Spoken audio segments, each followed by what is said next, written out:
something right here. I don't know. Guys, help me out. Good morning. This is Dale Maxwell. You are joining me here at Kickassery. And what is Kickassery and why should you care? Well, you care because I care, or at least that's the answer I'm giving at the moment. Anyway, Kickassery, this is my opportunity to share with you the influencers in my life. These are people who have either directly or indirectly affected me, influenced me, mentored me, or I have just been watching them from afar. The gal that we have on today, we had the opportunity to listen to her voice a couple, three, man, that was almost a month ago, I think. We got a chance to listen to her, but we didn't get to see her because technology was not our friend that day. So today we have Jana Kemp. Jana Kemp, I'm going to let her give you her resume because I know I'm going to cut it short.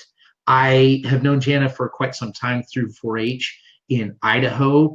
It has been all over the place when it comes to government and leadership. And I've always been so respectful of her, and I've always been very thankful for her time that she's always given me. So good morning, Jana.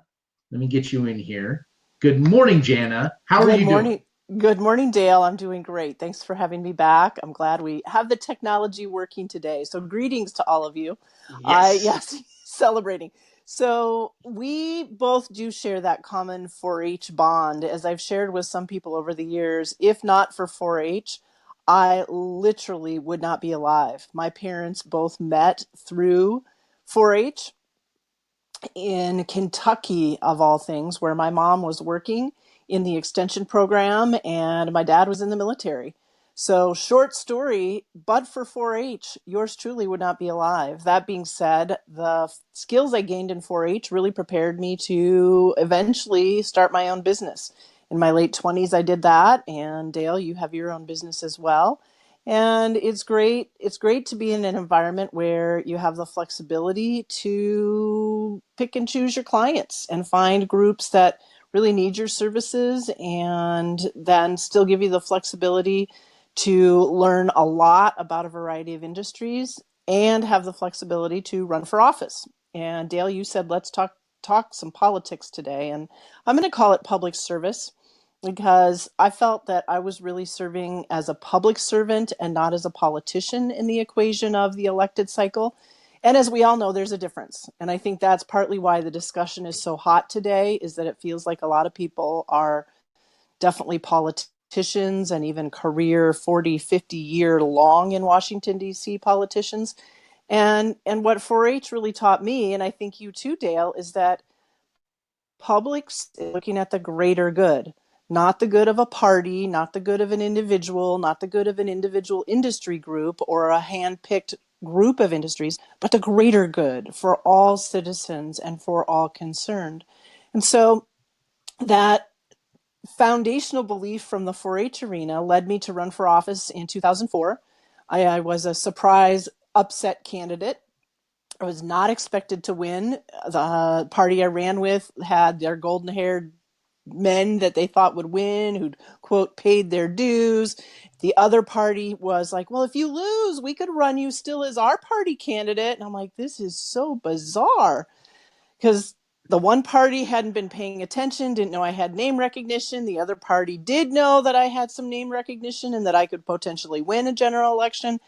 And so right there, politics was afoot. So I ran for office, won a seat in the House of Representatives here in Idaho, which I love about this call today. You're in Maryland, I'm in Idaho. We're almost coast to coast for our discussion. And I ran for another term in 2006 and I got unseated. And I will say that that was a huge disappointment. Huge disappointment. I felt angry. I felt like the people who voted against me, actually not even voted against me, but campaigned against me, had not looked at my voting record.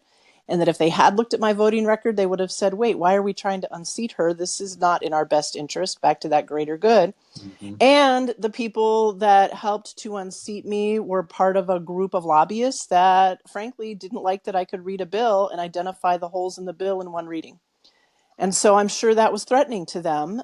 as well as two other party members who were like, oh, maybe she's a little too smart and we got to get her out of here because we can't manipulate her like we can some of the other legislators.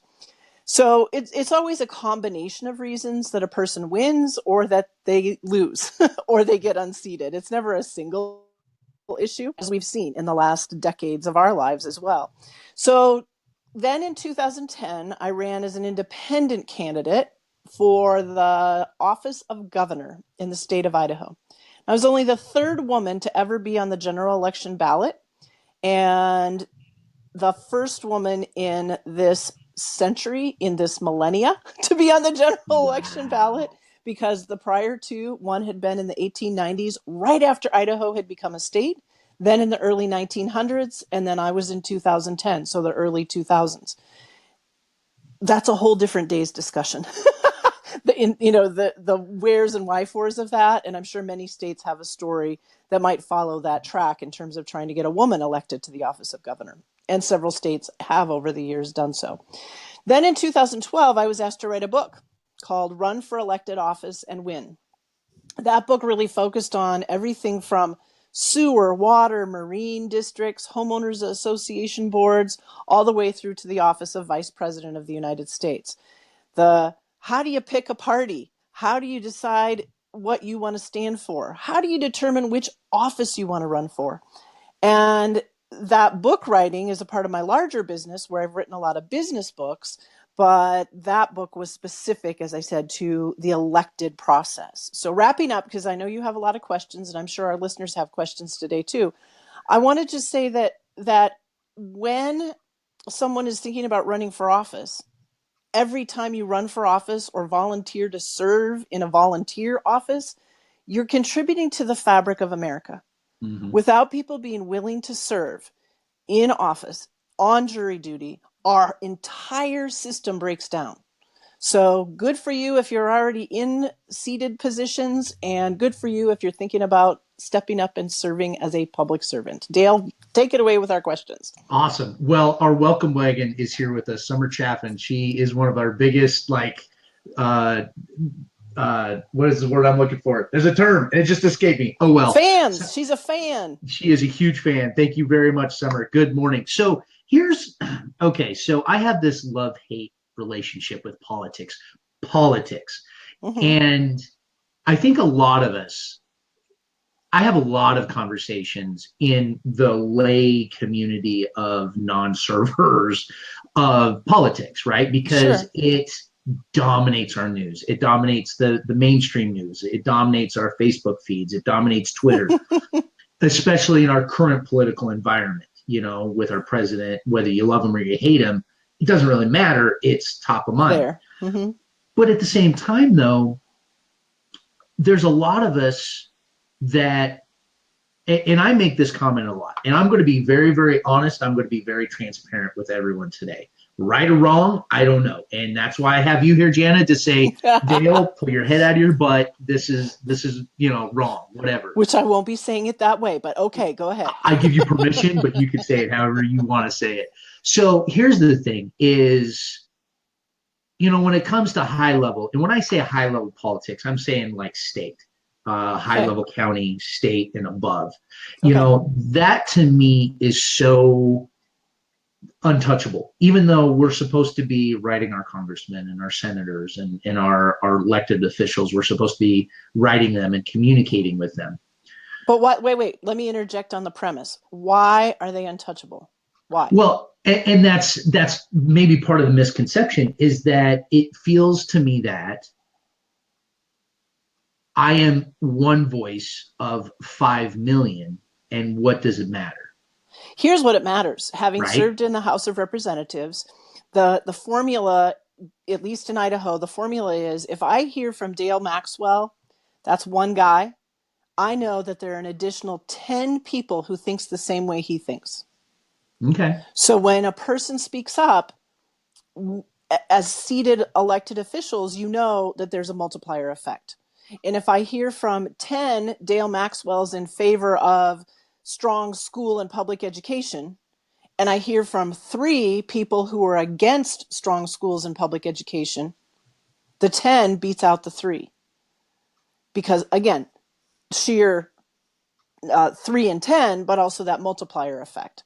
So it is important to be able to speak up. And I think another thing with your premise is that a lot of people think, oh, they're like so important. They don't have Hmm. time for me. Oh, why, gosh, that's such a big duty and responsibility. I remember when I was taking my child to preschool, and the preschool teacher said, when I made a very clearly homemade cupcake cake castle for a birthday cake, I mean, it was clearly homemade. I do Right. not have, even though I was in 4 H, I do not have professional baking skills. So we took it off to preschool, and it was cute, and she had helped frost it and everything. And the preschool teacher says, oh my gosh, you really are a real person. I'm like, well, yeah, you've been seeing me for a year, bringing my kid to preschool. Like, what's going on? She's like, well, you served in the legislature, and I just thought, oh my gosh, whoa, like, I guess like all skills were great or something, like the Wizard of Oz, like everything's magical because you did it. And she's like, wow, I guess you're just a real person. I'm like, yeah, we all are. We all are. Even the people that have served for 40 years in Congress are real people. They have real families. They have real struggles. They have real heartaches. They have real joys and triumphs. And so being able to approach it from all your body language work, right? We all have facial expressions. Some of us, not you, not me, but some of us are good poker players because they can hide their expressions. Right. And people like us, it's there. People know Hmm. what we might be thinking because it's on our faces, it's on our shoulders, or it's on our tone of voice. And so remembering that everyone in elected office, sewer district, marine district, up to the highest elected offices at the state and national level, they're all just people. That's why they get arrested. That's why they get, they get in trouble with things. That's why they Right. mess around on their spouses, because they're real people struggling with real issues, and that's how we need to interact with them and I guess communicate part with of them. I totally get what you're saying because in the business community, I'm learning that as well. Is that I have a tendency, and I think a lot of people have a tendency of putting others on pedestals that are Sure. untouchable. But I guess part of it is the un we of course those of us who are not in the political arena only know what we see in the news, only know what we see, and so of course that's non-biased. We have to whatever. News is Okay, thanks biased. for I the don't care. sarcasm. Exactly.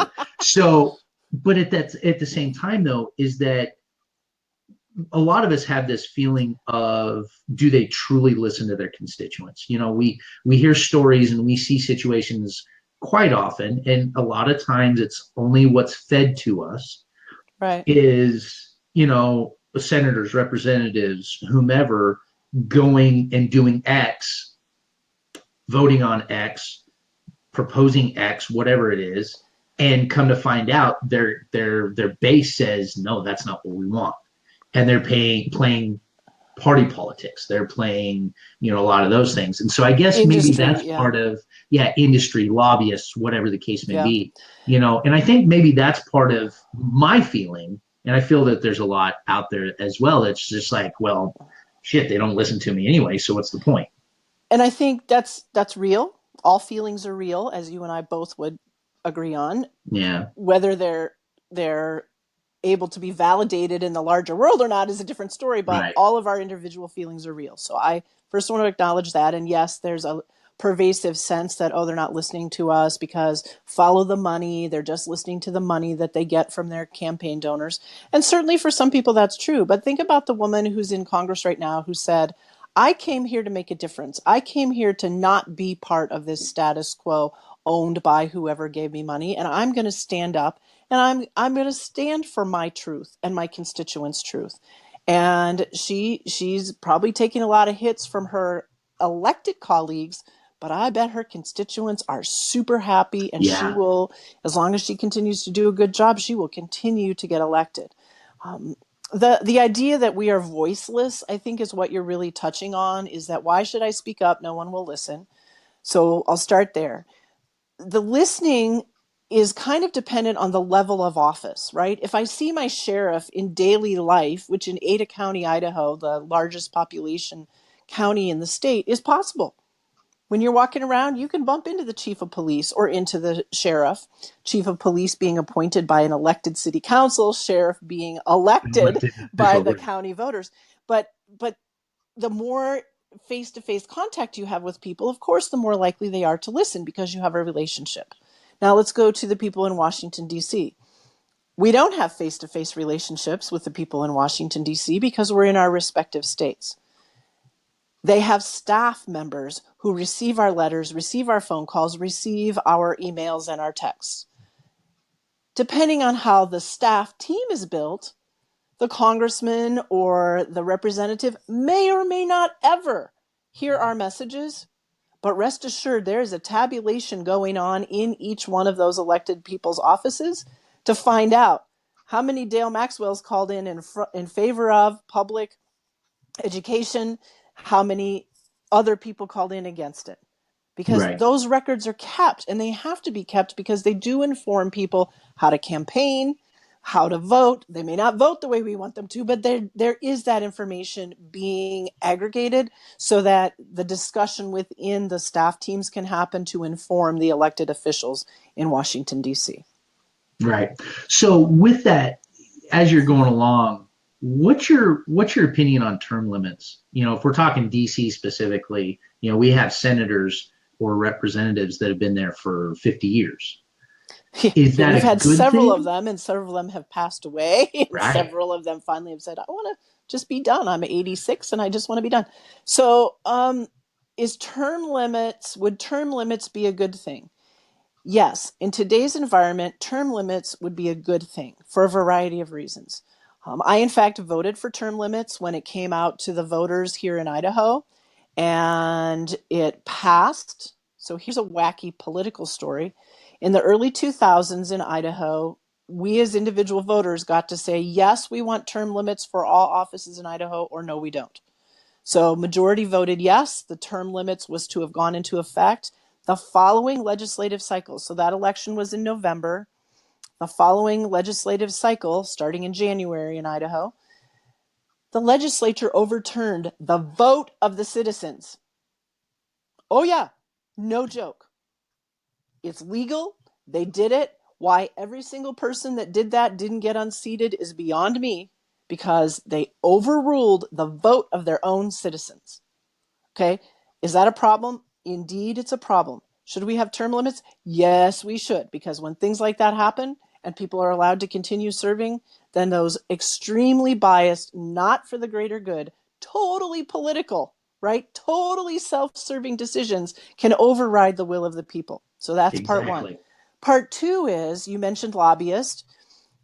When someone's ear can be bent decade after decade after decade by the same message providers, they're no longer able to make good and clear decisions.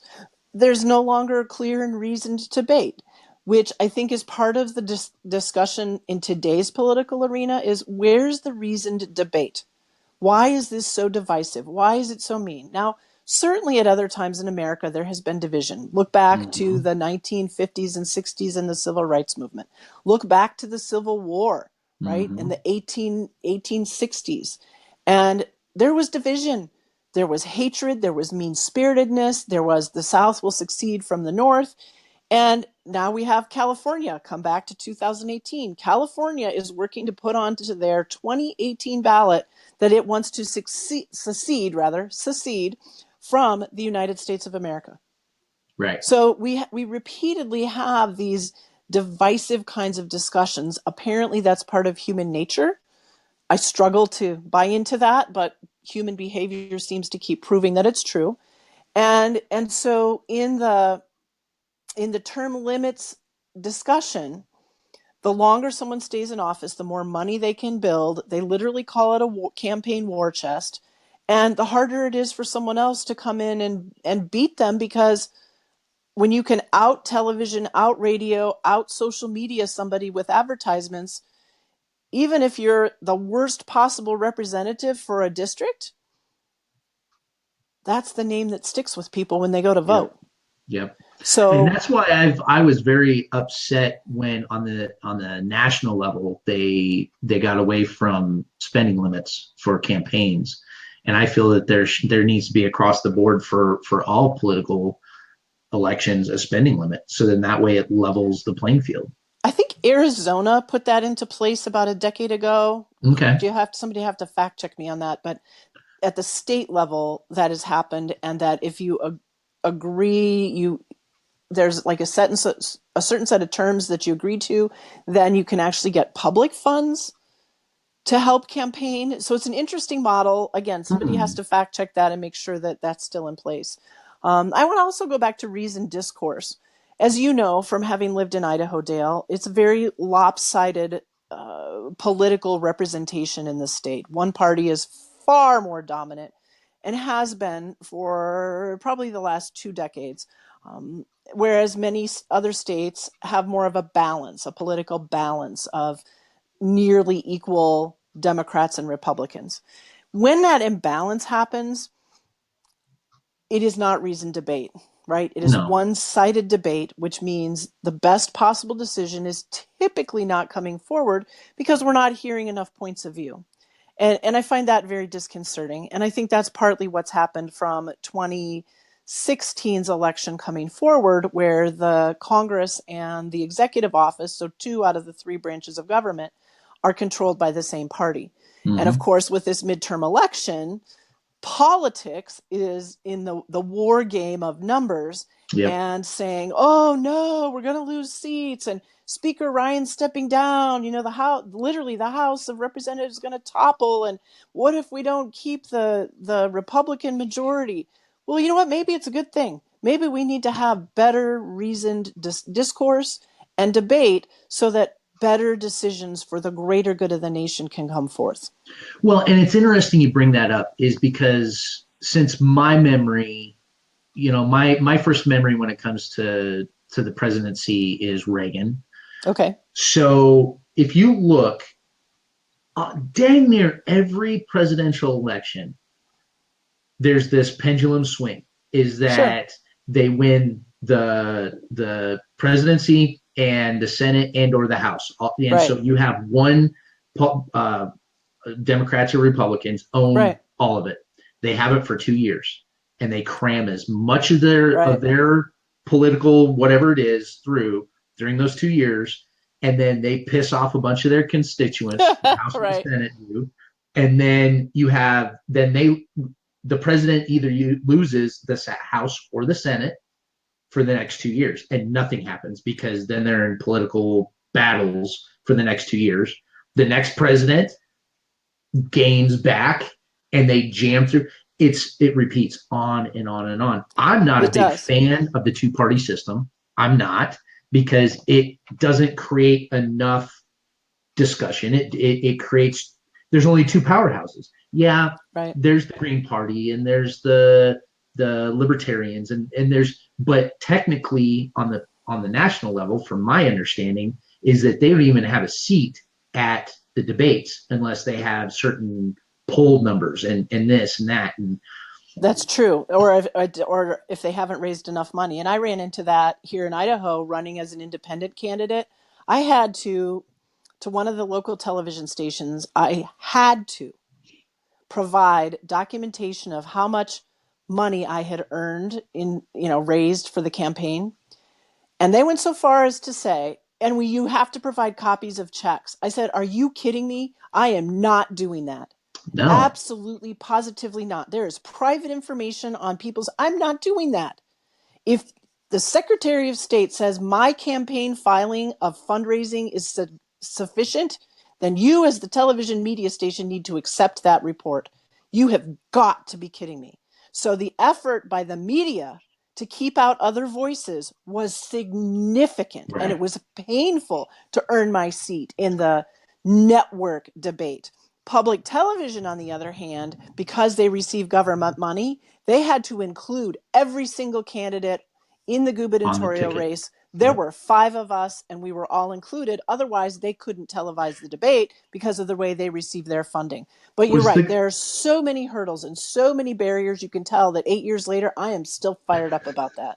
Was the guy with the boot on his head still part of that No, debate? What's no, his name? I no. can't remember. Ted, are you thinking of Harley Brown or somebody?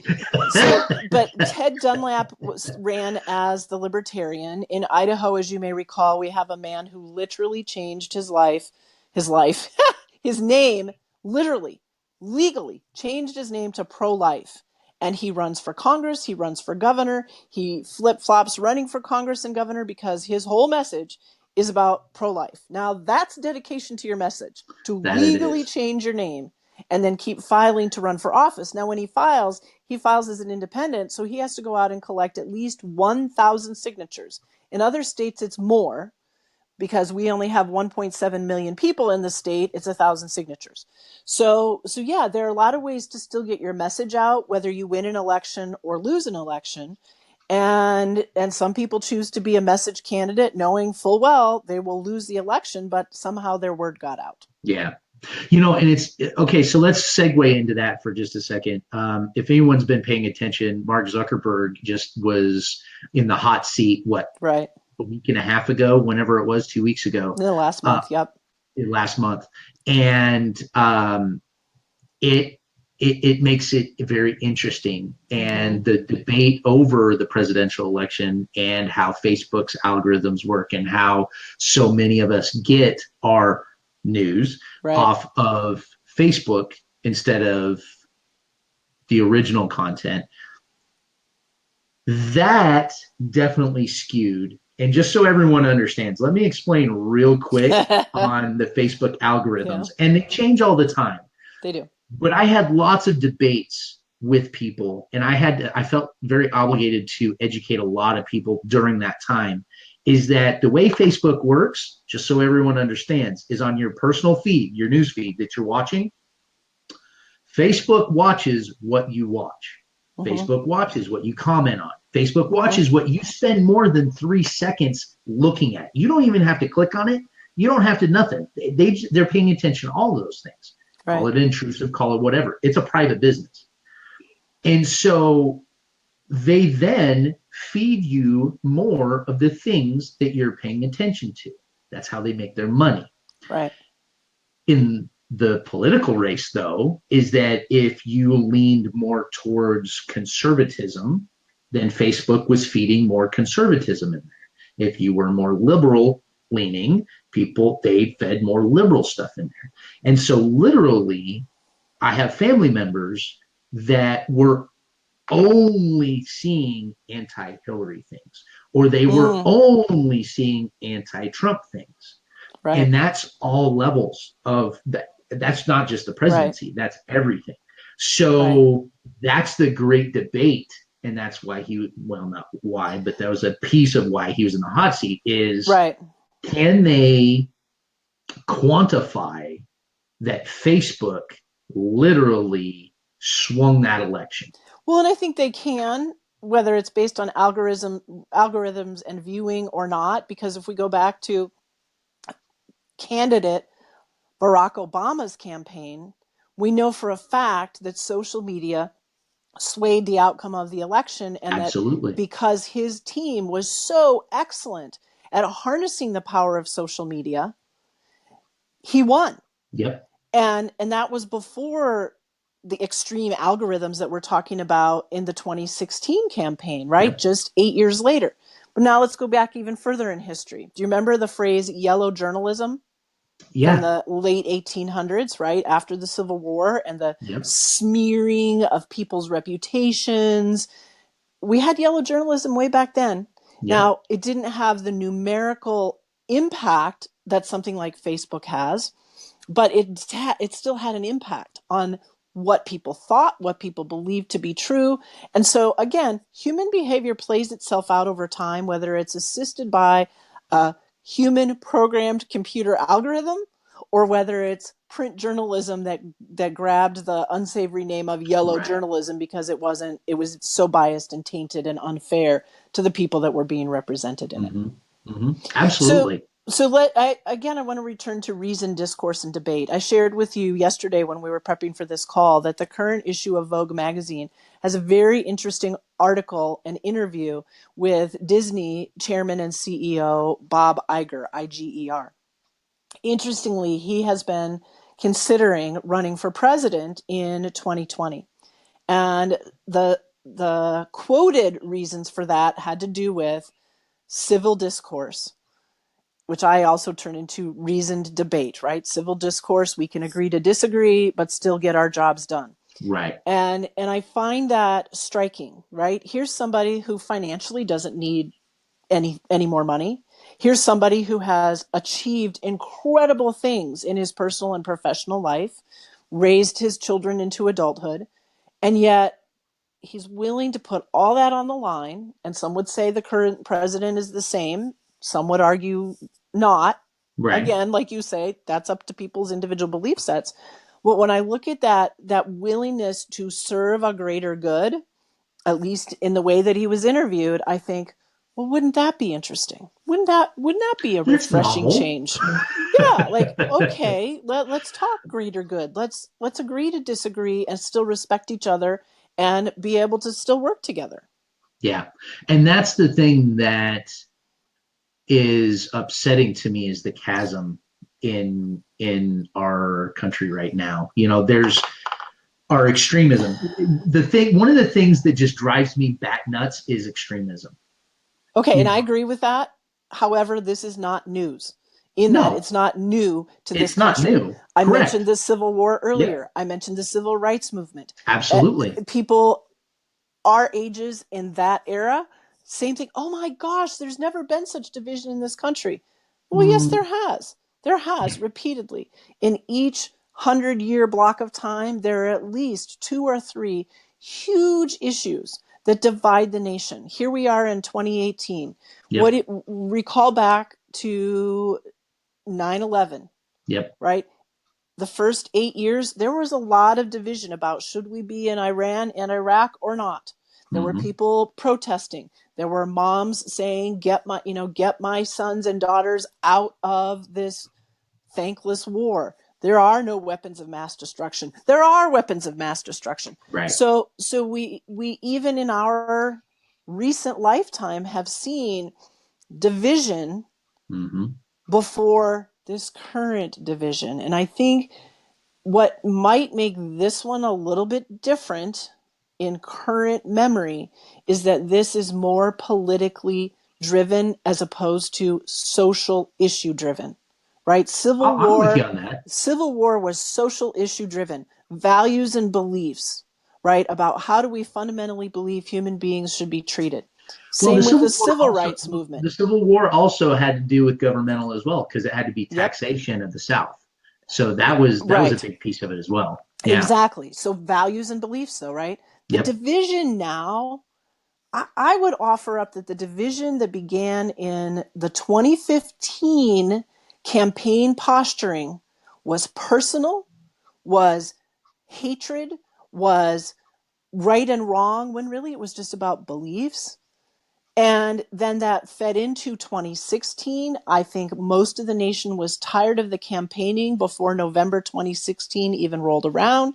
And then everybody was so exhausted that when the results of the election came in, for some people, joy and triumph, and for other people, sadness and upset. Depression. And how Yeah. dare you as a family member vote for the person who won? How Mm-hmm. dare you as a family member vote for a woman who, and you can look at all the facts, Oh right? yeah. Even independently of the emails and independently of money being accepted by the Clinton Foundation from Russia, involved in a lot of other things that are questionable. Oh, I don't know where my papers are, but I was a lawyer. I don't know where they got filed.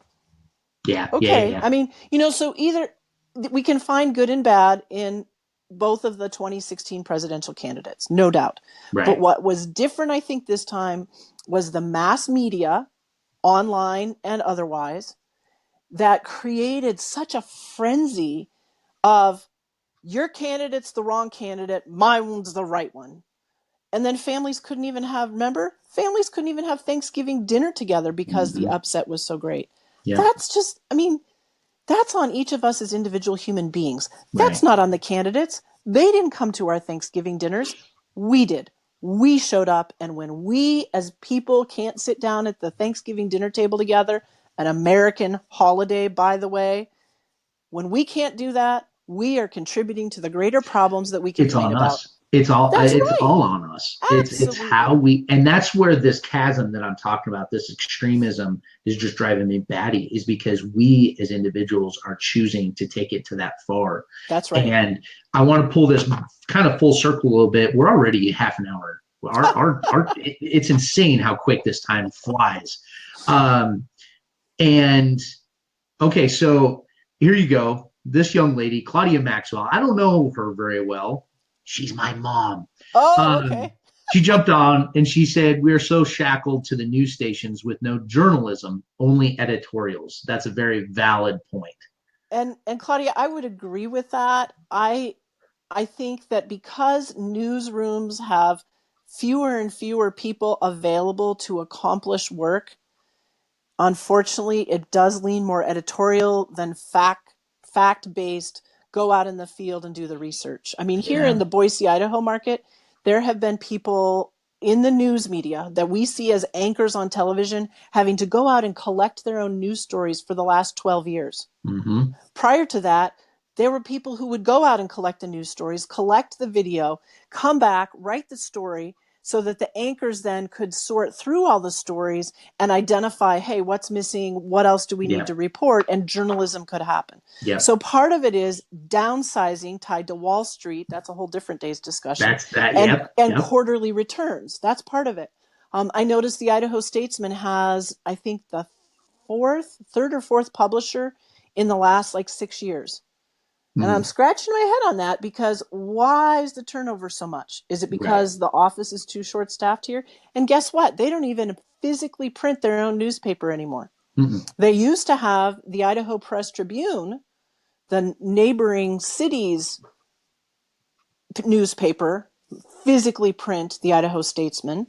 And now they've moved it down to the Twin Falls Times, as I understand it. Mm, So they're printing a paper 100+ miles away to truck it back to the news area that has affected the deadlines by which stories can be reported and printed. So yeah. that skews the currency of the news, and you get news a day later than you used to get it, some news anyway. And so Wall Street's drive for high profits on a quarterly basis is contributing to the skewing of staffing that then skews the news that we're able to get. I want to bring it back. I'm not disagreeing by any means. Let's bring it back to something. Is, in my opinion, there are a few things that I can control. We started this whole Right. conversation with me saying, I don't feel like I'm being listened to. I don't feel like I'm being heard. So why should I try? Mm-hmm. And so I want to come full circle. And what I feel like I do have, what I feel like I do have control over, or I have influence, is my community. And my Right. community consists of my family, my neighbors, my extended family, those who I have influence over as a business person. And I feel that we all have an obligation to this is the way I look at it, Jana, is we take care of that. Let's call it grassroots, for lack of a better term. Mm-hmm. And we get our families in this conversation, and where we can have healthy logistic debates and conversations where we're not throwing the turkey leg at Thanksgiving at each other, instead of saying, okay, well, I don't agree with you, and that's okay. It's okay that I disagree with you, because guess what? We live in America, and that's okay, right? And Right. that's the way I'm looking at life for me. I'm not projecting. That's for me. And I know that there's a lot of people I talk to that agree with this, is that, and I love the fact that you brought up the sheriffs, which is, to my knowledge, I don't know the right way to say this. The lowest is not the right term, but the most accessible elected official. I think city councilmen and mayors are too, because Okay. most of the country is rural. And in rural America, you know your neighbors, and it's your neighbors that you elected to the There you go. mayoral, sheriff, city council, in some counties, the county commissioners. So I Mm-hmm. agree. I think those four groups of elected office are the most accessible because they're most likely to be your neighbors. Yeah. And when you get to a whole statewide representation, yeah, that's my fellow state citizen, but they don't even live in my county. How would I ever get to Right. bump into them? Exactly. Unless it's at a town hall meeting, which may or may not happen in my county. Exactly. And so that's kind of the way I look at this, is that it kind of grows. We take care of, Right, I hate to say we take care of our own, but we influence, and let's we have these do. conversations and grow it. Now that we have this media that we're on right now, Right, technology, this is my opportunity to take you from Idaho to spread through the rest of the United States and right. say, hey, it's okay for us to have this conversation. So, So I'd like to build on what you said about how we interact within our own families, in the wall, within the walls of our own houses and homes. There are a couple of phrases that came to mind when you said that to me. The child I'm raising came into my life when she was 4 years old. She had not been in a safe environment. So a lot of our early discussions when she was 4 had to do with safety. Oh, mm, looking at the world around us, is that a safe decision or an unsafe decision that that person's making? And I would say for the first 5 or 6 years of having her, it was a lot about safety. yeah. And then developmentally, right, ages and stages of development, like we learn Mm-hmm. about in 4 H and other educational programs, she could reason more, communicate more effectively, also very observant, like you shared your daughter is. And then we could start talking about, okay, well, that's one story. I mean, we're watching it, we're not in it, we're not hearing what they're saying. That's one story about what's going on. What else might be happening? And I remember one time we were in the car having a conversation about how one of her extended family members said, well, I can't get to work, I don't have any gas money. She was all of like 8 years old at the time, and she said, well, then call and have a cab take you, then call and get a friend to take you. And she goes through this whole problem solving list of other possibilities that the adult in her life had not figured out. Love it. Love Now it. that happens because you communicate with your kids, you teach them how to think and observe and problem solve. Same in our house. Mm-hmm. And then another phrase came to mind when you were saying that, which I've also shared with adults in conversation circles when they say, "Oh, so and so, nah, nah, nah, nah." I said, "You know what? I don't know. I'm not in his head. I don't Yep. know how he's thinking." And you might be right. That might be how he's thinking. But what if he's on a medication that is legally prescribed by a doctor and that's interfering with his ability to control his attitude Yep. and his behavior? What if he's in the middle of a divorce and that's playing out sideways in the workplace? Doesn't mean it's okay that he's doing that in the workplace, but maybe I need to have some compassion and Yeah. figure out what the root of the problem is and address that rather than just, screaming off and calling him a jerk. Right. And so being able to speak up, it's the old saying of, if you hear somebody tell a this is from the 1970s. If you hear somebody tell an off-color joke, you should intervene and say something. I think now it's it's if people are saying anything to be able to, I So that apologize for that call interruption. say that one more time then. So I think now it's an opportunity to intervene in a conversation when anybody's saying anything mean spirited. Mm, Oh, he's such a jerk. Okay, well, do we know why?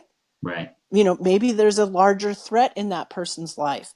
Maybe there's something else going on that if we understood it, we could be helpful instead of adding to the divisiveness that we've Right. talked about several times in today's discussion. Right. And so for me, really realizing, I'm not in Dale Maxwell's head. I like a lot of the things that he says, No one but I don't know wants to what's really be. motivating him. I don't know what's really inspiring him. And so I best not judge that. I best listen to understand, right? Seek to understand and gain that common ground so that we can problem solve, even if there are things we greatly disagree on. Right. Right. Right. Absolutely. In let's kind of wrap this up a little bit right here. Sure, Is it's okay that you and I don't agree. It's okay sure. that you and I aren't even on the same, not necessarily the same page. Maybe we're not in the same chapter. Maybe, you know what? You're in a different book, and that's Yeah, okay. You know, yeah, but here's what's not okay in my life is when you're venomous right. about it, when you are absolutely unaccepting or even if we don't have to accept the other person's view, but to be negative about it. You're wrong. Right. Why can't I That's respect? Yeah. Why can't I respect your point of view rather right. than making you right or wrong? I'm Right. I don't entitled to agree my with you. beliefs. You're entitled Yeah. to your beliefs. Right. Like you said, we're in the United States of America and we are constitutionally protected to have the ability to disagree. Right. And guess what? If we absolutely just cannot agree, okay, cool. Maybe we aren't wired for a relationship, meaning a friendship, or you Right. know what? And that's okay. Mm-hmm. But to go off the chain and just be nasty about stuff, I'm just like, I don't get it. I don't I understand do. it. I do. I do. It's part of people's fear-based decision making. Okay. Part one. Part two, I think it's part of people's religious programming. And at our house, we talk about that a lot. How isn't it interesting that the major religions of the world preach love as the Yeah. foundational premise, and yet in human practice, In there's practice. so much judgment? Yeah. I mean, if Jesus Christ, who was a Jew, right? Right. Let's everybody remember the actual chronology here, was alive today, I think he'd be dumbfounded at the volume of judgment that happens Mm-hmm. after the human example that was provided that says, love one another. Yep. Yep. I, And that's a whoa. whole nother day long conversation right there for sure. Gee, how many things are we going to talk about? So yes, to your point of how do we shape the future of America, it has to start in our own homes. Yeah. And if we're teaching our kids to be hateful toward others, then hatred is perpetuated. If we're Amen to teaching that. our kids to be reasoned and understand multiple points of view and hear people out to get to those points of view, then we will have a better Yep. country, in my opinion. And I want to add one thing to that is that I am a firm believer that it takes a village to raise a child. It takes a community. It takes a tribe. It takes what you pick your metaphor. It takes a community to raise a child. And I have this bad habit, and I'm getting better about asking parents permission now. But is if a neighbor kid's acting out, not acceptable. You know, if a neighbor kid is, or a 4-H kid, or someone on the soccer team, or whatever, if something's going sideways, then it is our responsibility not to necessarily discipline. We're not going to get into that debate, but is to set that example. You know, is just say no, that's not okay, or hey, you know what? Let's talk about this, or whatever. And that's that community proliferation, you know, starting our own families. You're absolutely correct. And then move it out a step, and then move it out a step, and then move it out a step. And that's our influence. That's how we do this. So Right. with all that said, man, I really appreciate you. I really, Thanks. really do. You know, can you give us a fairly short, because you and I have this great ability to just go, Whew. Okay. What if someone is seriously considering, or Sure. even minutely considering on running for an office? It could be for a networking group. It could be for a church group. It could be for a political office. What would to tip them over that? Not sure if I want to do it. What would be your short piece of advice for them? I would say start with your own thought process and recognize this is a great leadership skill building opportunity. In some cases, it's a great resume career building opportunity. And say, yeah, if my heart's really in it and it helps me build skills and it helps me communicate my message and my way of modeling behavior in the world, then it's a great opportunity to do that. I would also say to consider which office you run for carefully, because there are nonpartisan, meaning you don't have to claim what party you participate in or would or might participate in. So the nonpartisan offices, your homeowners association board, your professional organizations, your trade groups, those don't require any politics party discussion. And maybe that's the best, safest place for some people to start.